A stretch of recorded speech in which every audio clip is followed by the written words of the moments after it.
All right, we're approaching the cliffs. There she is. In a remote corner of the American desert lies a luxurious resort, hidden from view. A place that feels almost mythical from the surrounding landscape. A place for those seeking ultimate privacy. An isolated oasis in a harsh desert.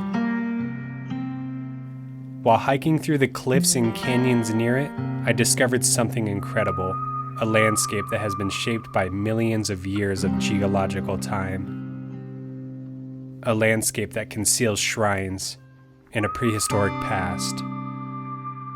Along the way, relics from a lost world appear, buried in the sand. I set out to discover this place, but in the end, I found something within myself. So I got into my luxurious vehicle and began this journey.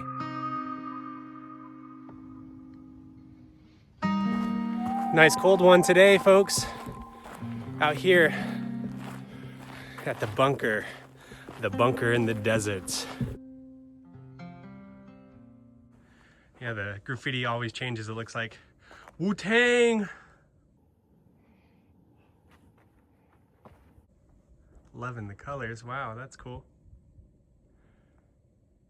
Hello. Ooh. What is that right there? That looks sketchy. All right, I think I'm just being paranoid. Oh, yeah. Hello. Huh. Mike's Hard Lemonade.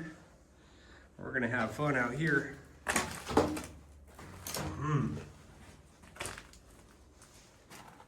What do we got here? Trash. More trash. Mice droppings everywhere. Yeah, last thing I want to do is stir up all the dust in here. So, this guy right here is a seismograph station. When they're building Glen Canyon Dam, about 10 miles or so back down south, they needed a seismograph station to test the seismology. That's the word, sorry, I don't know. But they needed to see if there was gonna be earthquake tremors and stuff like that. Well, you know, if you build a big dam, you don't want earthquakes. But I have an old photo that I'll show you right here. Then let's see if we can line it up.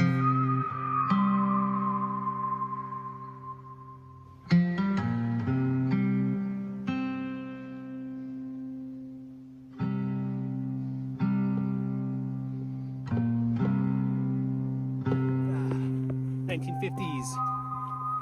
Pretty cool. Yeah, nice little bunker out here in the desert. Constructed pretty good.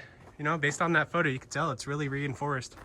All right, we have some distance to cover, so we're gonna leave this behind and we're gonna continue north. Long before dirt roads, seismograph stations, or luxury resorts, this desert was already inhabited. The canyons and cliffs surrounding this region of southern Utah preserve evidence of human movements stretching back more than 10,000 years. See, there's so many domes over here. A lot of alcoves out here. There's just so many to choose from.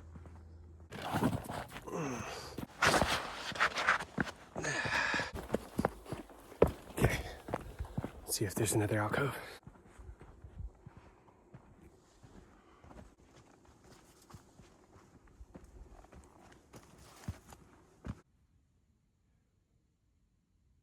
So, yeah, this is definitely a spot I would relax and kind of cool off in the midday heat.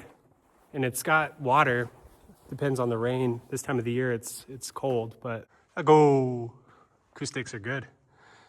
So this is a good spot for water. So you would assume that the ancients definitely would have utilized this place. Oh my, what do we have here, boy?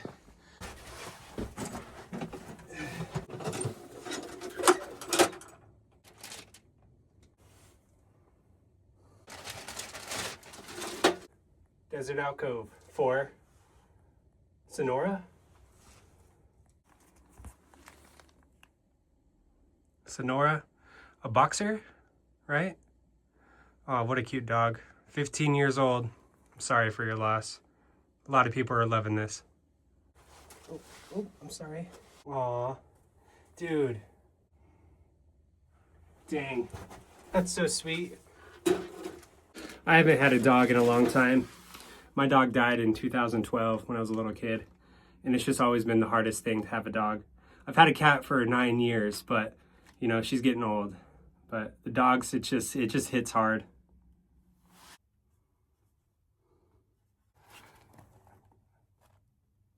Love. Out of the rain. Okay, we gotta keep going. Daylight is not on our side today. All right, well, we're gonna continue on. There's a slot canyon over here. Okay. We're getting somewhere. Still thinking about that little doggy. You know, that's such a cool find. So, this video is dedicated to Sonora. Shout out to Sonora. Wow. I see a boulder. That's cool. A little baby hoodoo. Voodoo.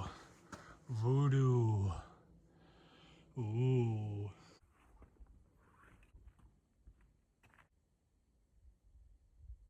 Look at this. This is crazy.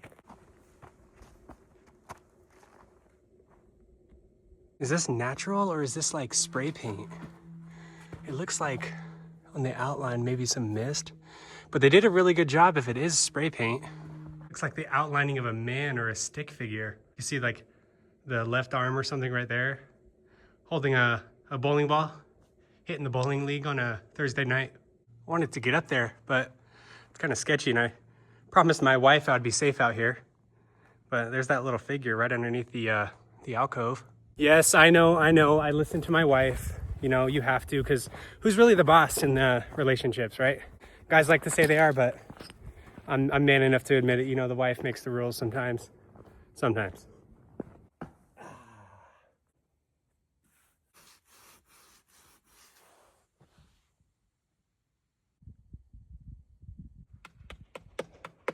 All right, let's keep moving.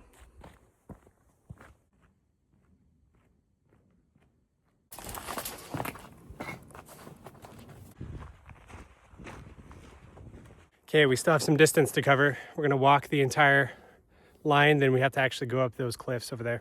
These caves are so nice. The Anasazi, or the ancestral Puebloans as they're called these days, had to have just used these maybe. In the wintertime, they wanted them facing south just so they can get sun. Then in the summertime, when the sun was more north, they're actually in the shade. So I guess this wouldn't be a good cave or an alcove, just because obviously the sun is behind us south. Another little canyon area. It's a little bit more wet over here.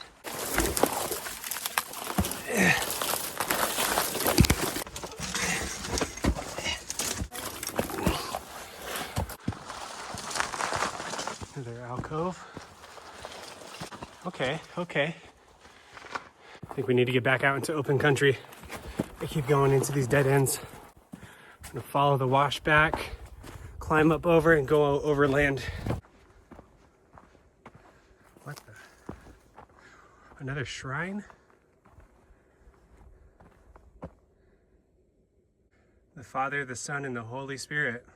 Well, that looks like it has some copper in it. If you see that right there, that green. It's always cool finding stuff like this out here you never expected. Anyway, I gotta keep going.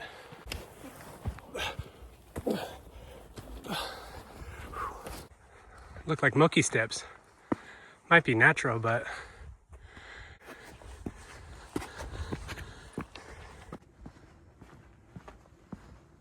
some bones over here. It's probably a rabbit. I've been trying to find petroglyphs. There's not really any down here. So I'm gonna keep looking, but nothing yet, man.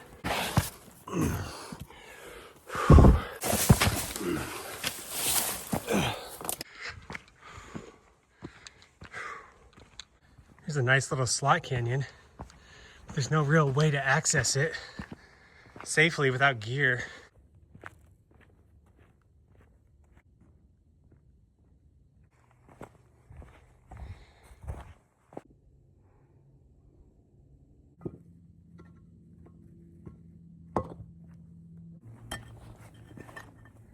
There they are, the ghosts of the desert, just sitting, waiting. And what shall we call you? Chip off the old block? You'll get there someday, boy, as long as you don't fall down. Ancient peoples moved through this land seasonally, following water, game, and plant resources. Sandstone alcoves and caves provided shelter from the heat and storms, while elevated viewpoints offered visibility across the vast desert.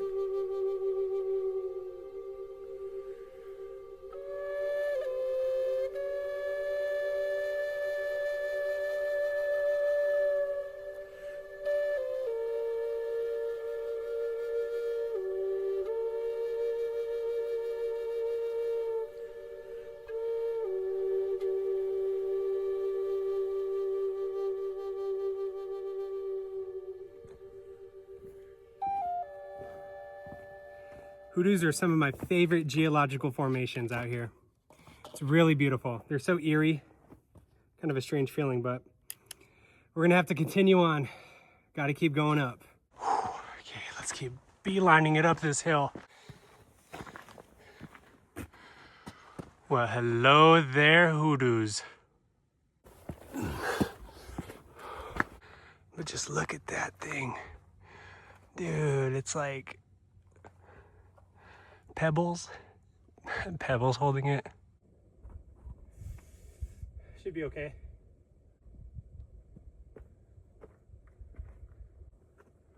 Man, that just looks so sketchy, dude.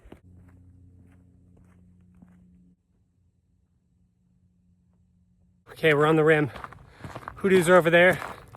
This is where the miles start to add up. Luckily it's flat majority of the way. This is a road right here. So, got a couple miles to walk. You can see the road going to Lone Rock.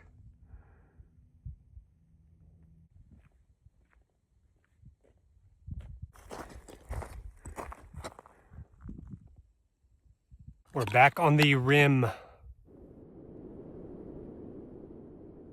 The geology itself shaped how people of the past live here. Rising sandstone cliffs, carved by erosion, created natural shelters. Flash floods cut narrow canyons, while long droughts forced adaptation or migration. That long human story did not end with the Puebloans. It transformed. The same isolation that once offered protection and resources now offers privacy and exclusivity. The desert remains unchanged in character, even as the way humans occupy this land has shifted dramatically.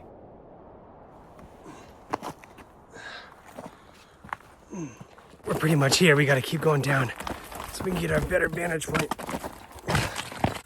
Oh, there she is. Oh, that looks new. There's the main resort right there.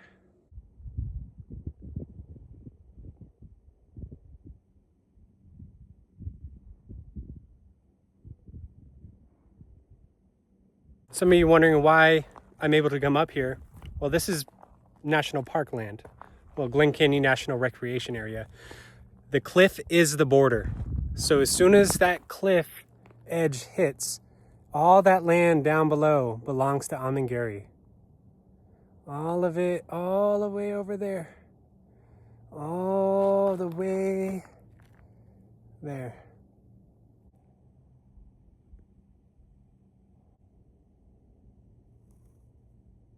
So the border is right here, but why? Why was the border right on the edge? Well, that land down below used to be Glen Canyon National Recreation Area. And it wasn't until 2003 when a land swap actually happened. Went through the Senate, went through the House, and George W. Bush actually signed it in 2003. And this land became available for private enterprise.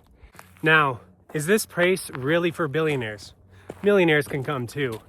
Now, the main resort, which is going to be right there, I checked for today's date, 5,500 a night. Now, it's one night. Now, if you go further down, Camp Sarika over there is pushing 8,500 a night. So you tell me, can you afford that? Seeing it from above is amazing. It is like a out-of-place bunker. then you look at it and you'd be like, wow, what is that? And then you see the swimming pool. But all that vast land right there, that road, that is Amangiri's property. Ooh, sketchy. Don't get vertigo. That's for sure. You can see that cave over there in the distance. That's called the Broken Arrow Cave. And you can see the remnants of the movie set from the movie Broken Arrow. That cave right there holds a lot of archaeology. And from what I am understanding, is that the state of Utah actually owns that cave. It is important. It has cultural relics in there, and it's surrounded by Aman. What makes Amangiri visually compelling is not luxury alone, but placement. The resort sits within a landscape shaped by deep time, surrounded by cliffs and open desert. Experiencing Amangiri as an approved outside guest, as I did, was enlightening. Public areas frame the desert deliberately, directing attention outward to the land, the light, and the silence, rather than inward. Here, the contrast is unavoidable. Ancient migration routes now intersect with gated roads. Caves once used for shelter overlook pools built for leisure. But the land remains constant. How humans choose to exist within it continues to evolve.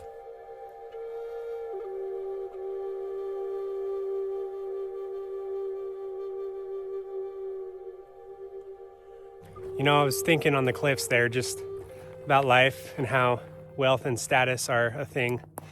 A lot of people will spend a lot of money to come out here to seek isolation in a luxury environment, I should say, of course, but it's just absolutely amazing that hikers come out here. Well, here in general, hikers go out and seek isolation, but there's just something about it. And for us, or for me at least, I live out here. So it's kind of special to think that people are coming out to where I grew up, because it's really that special of a place. I don't know, just some thoughts. Sun's going down. I don't want to be walking back in the dark near that slot canyon with the hoodoos. All right, I think it's best to pack up. Bye, rich people. Bye. Have a good night. Have a good new year.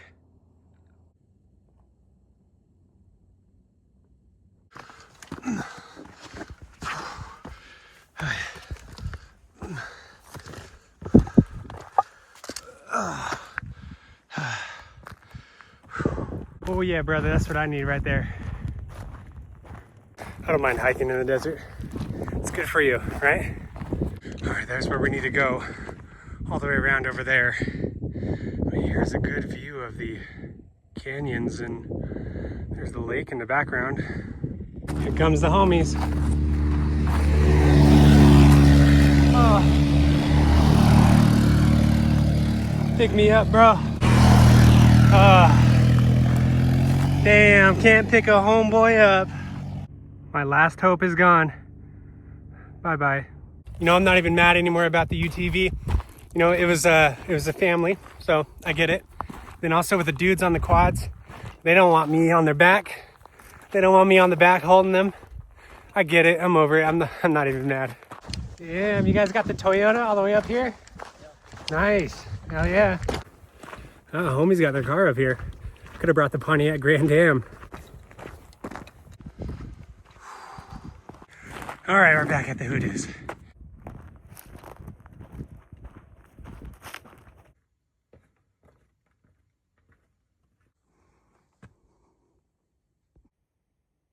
Spooky.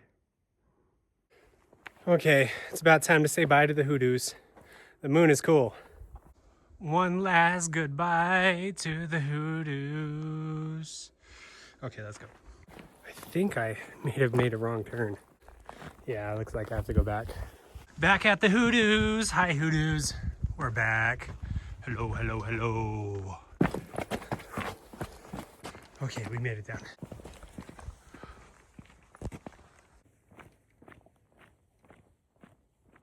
It's just so cool.